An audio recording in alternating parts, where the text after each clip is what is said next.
Skoraj istočasno s tem smo imeli na testu tudi ta novo sedmico.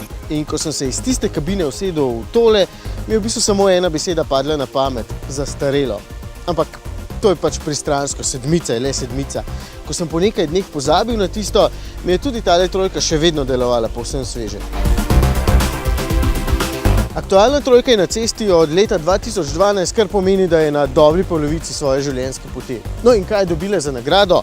Ledice. Itak, te so zdaj potegnjene bolj proti sredini, proti ledvičkam in to je to. So kar samozavestni glede na to, da jim za ovratnik dihajo Jaguar XE, Mercedes-Benz C in novi Audi A4. 10 cm ledic bo dovolj, so rekli.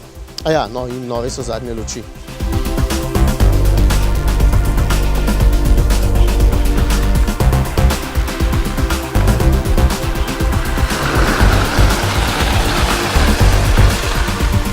Dejansko je dovolj, s tole opremo M-Sport pa še posebej.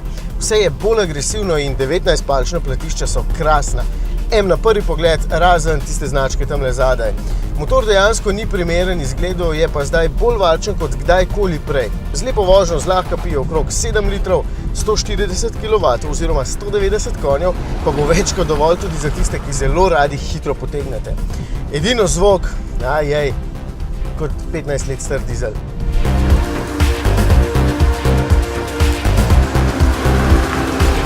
Vozi pa se čudovito, se je že prej, s prenovo pa so še malce dodatno ošilili krmilni mehanizem oziroma elektroniko in je zdaj še bolj neposreden, čeprav že prej ni razočaral.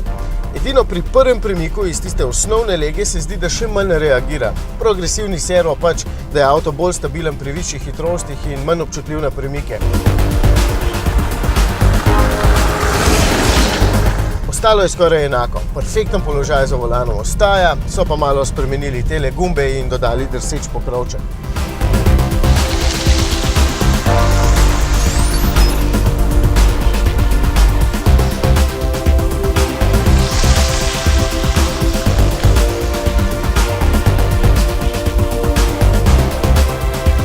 Še kakšna 3 leta ima za odgarati na trgu, ampak mu po moje ne bo hudega. Za voznika je tole še vedno prva izbira, vsaj za tistega, ki točno ve, kaj hoče in ima dovolj pod palca.